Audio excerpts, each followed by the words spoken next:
Hey guys, did you guys know the difference between a reasonable practice and a restrictive practice? So, guys, this is the long promised thing on restrictive practices. Now, I've had to do a lot of research to revisit this topic. We'll link it down below and over on the blog. And, guys, so restrictive practices are, as I said, cut into two categories. One being the cut and dry reasonable protection from harm. So that can be a person's harm to themselves, harm to another person. And that can be physical harm, emotional harm as well. So that might be things like having a positive behaviour support plan in place. Now, positive behaviour support plans are different to the general standard everyday disability and reports.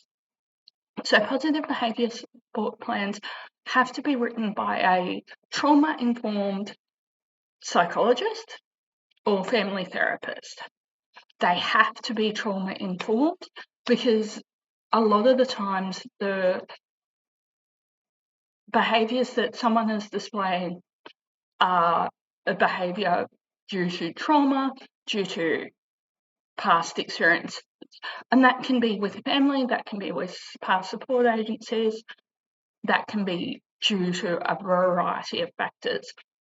Because, as a side note, statistically, people with a disability are more likely to be abused and neglected. So it can be by their families, carers, friends, or yeah. Now, then the other one is the grey area that are restrictive practices. So restrictive practices can and are being abused. So restrictive practices fall into a couple of categories. So the first one is restricting access to a environment. So that could be confining someone to a couple of rooms in the cell house. And say if that was to be used with a positive behaviour support plan, there has to be adequate supervision and redirection and training around what to do next time. It is not allowed to be used as a punishment for bad behaviour from a support worker's perspective, because the person might have schizophrenia, intellectual disability, Havana syndrome, schizoaffective disorder, any other thought disorders as well, that is their response, and that is their go-to response. Then we move into restriction of people, access to people. These might be people who will drag them down, that are not healthy for them to associate with, as well. And so the really big thing here is the support and care organisations need to be actively working on replacing these friendship groups and social groups. So that might be, instead of them hanging around with a bad group that will drag them down, take their money, like that, might be redirecting them into a day centre, into a micro business, into a sheltered workshop. I know sheltered workshops have their own issues. That's a whole other video. Then we get into physical and chemical restraints, as well as monetary restraints. So these guys are the three most controversial ones. So physical restraints are a question mark, because what can be used as a mobility aid can also be used as a physical restraint. So I'm talking things like balance belts, things like wheelchairs, and rollators. If they're put in the wrong position, a person can't escape, essentially. As I said, for sometimes it might be for harm minimisation, harm reduction to a person. So that might be another resident, that might be a support worker, that might be someone visiting the house. The person might have a history of doing a runner. So if they want to go for a walk, it's simply redirecting them to use their words. If they have a history of stealing food, it's putting a lock on the fridge. But they are not denied access to food at regular intervals as well. So we then move on to the most controversial of all, in my opinion. And no, I have not gotten monetary restraints at all.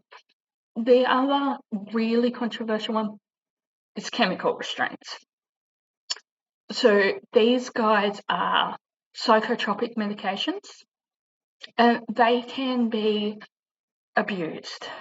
So this is why I've done a medication safety video as well, guys, that went live last week. So this is where we start talking about classes of medications like benzodiazepines, anti-epileptic drugs that are used off license, ADHD drugs that are used off license as well. And this is why a lot of cell houses and SDA facilities need to have those medications in the Webster pack. And there's also, I'll link the 7 patient rights below as well. So that ensures it's the right time, right dose, right medication, right person, right route, and the right to refuse to take it as well. There is sometimes consequences to refusing to take it. So that might be a psychotic break. For me, that would be the risk of a seizure or higher pain levels as well.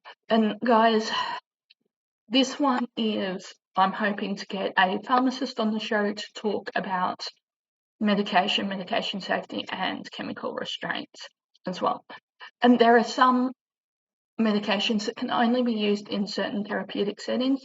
So that might be an inpatient psychiatric facility. That might be a residential therapeutic facility. These guys have got a whole other set of different guidelines and therapeutic rules. There are people with disabilities that are able to be essentially released from this facility, but they can't be released into the community because there's a lack of housing for them. So this goes into our current housing crisis as well. And then we get into this one, I will do a whole video and blog post on, is restriction to resources.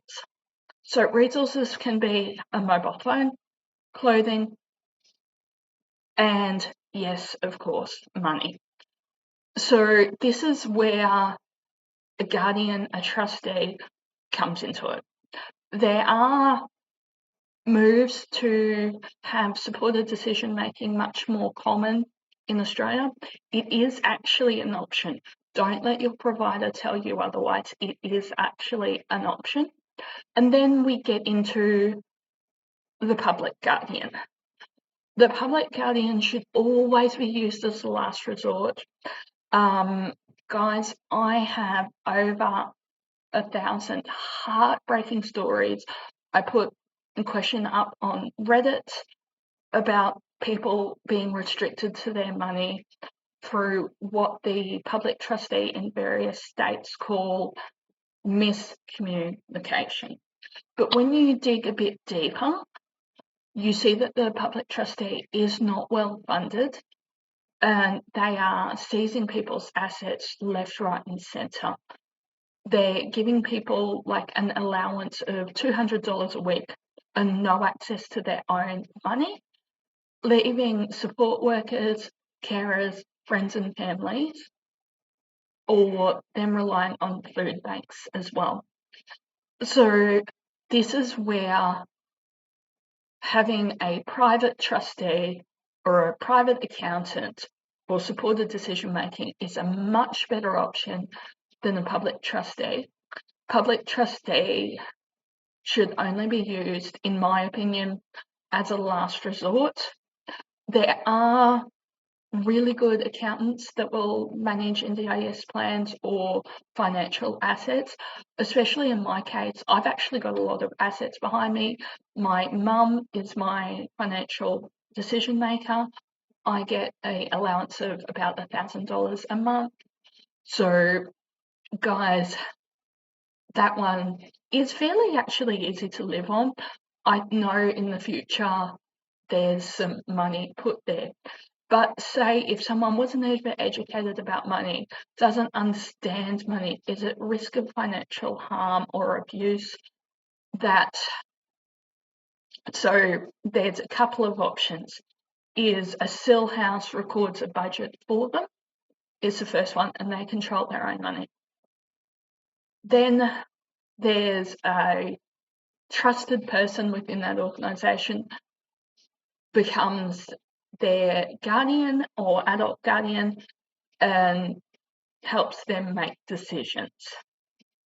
This one can be a bit fraught because you can change providers. That means essentially you're locked into that provider.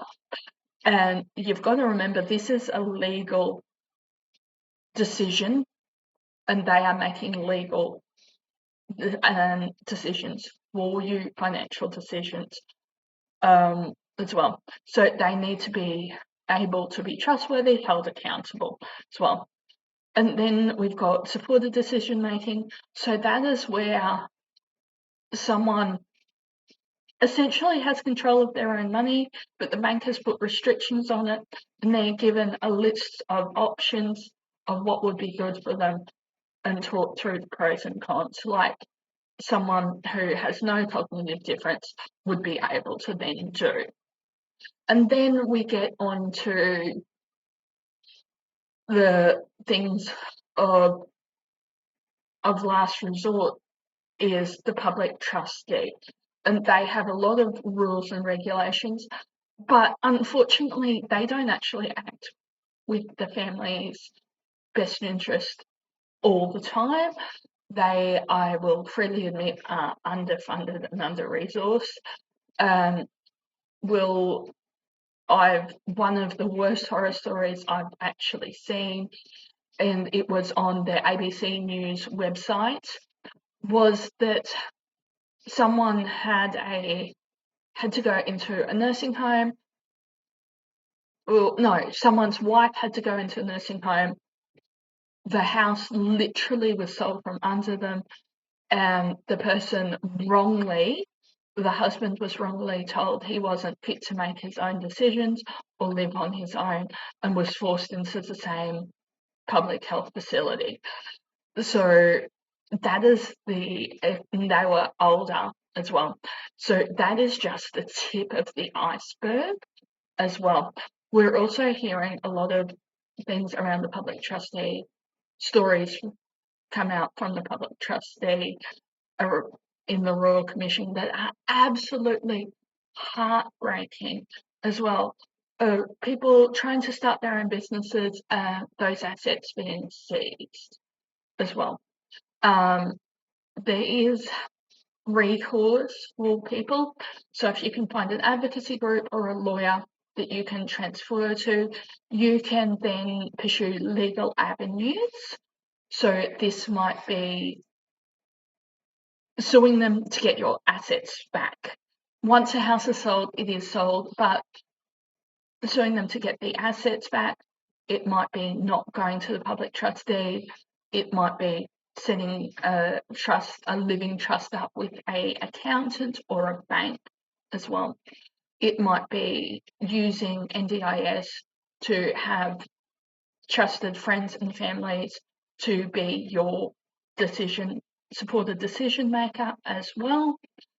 These are all ways that you can avoid restrictive practices. And going back to the other restrictive practices, there are more humane and less restrictive practices coming in. So things like having appropriate ratios of care in a still house or other facilities, having more than one provider, having people who are in the right role in the right organisation at the right time. You might have people who are absolutely bad at being support workers, but would still be great in the disability sector in admin or a support coordinator's role. Then you've got people who are hopeless at admin who would be great support coordinators, support workers. And then you also have more access to the community, because I know I've talked about mainstreaming and the dangers of disability erasure, but we then see people need to be able to access the community on their own terms. I am high functioning. At first glance, at first meeting, you don't realise I'm disabled. But when and I will freely admit, start acting out, when I skip meals, when I sleep at odd times, these are all things that affect my disability. You also have seen me struggling with my pronunciation throughout this video. That's also part of the brain injury and the Sjogren's, guys. So guys, I hope you like this one, and I will be doing a much more in-depth video and blog post about decision making and the public trustee. I am working with a few other creators for that one, so stay tuned for that one as well. And guys, please, if you can like, share, subscribe. We're up to 41 watch hours, so that is amazing as well. And guys, sharing, liking, subscribing all helps me to be seen by the algorithm. I've actually done my homework. I am the only one in Queensland who is not a service provider who is talking about the NDIS from a lived experience, which is pretty amazing to know that I'm that unicorn. And guys, I have relaunched the Patreon and Buy Me a Coffee. So if you've got a few dollars to throw me this way so I can build this up into a business, I really don't want to have to start putting ads on the channel, but if I have to, I have to. So guys, thank you so much for watching. I hope you found this, guys, informative, and know you're appreciated. See ya.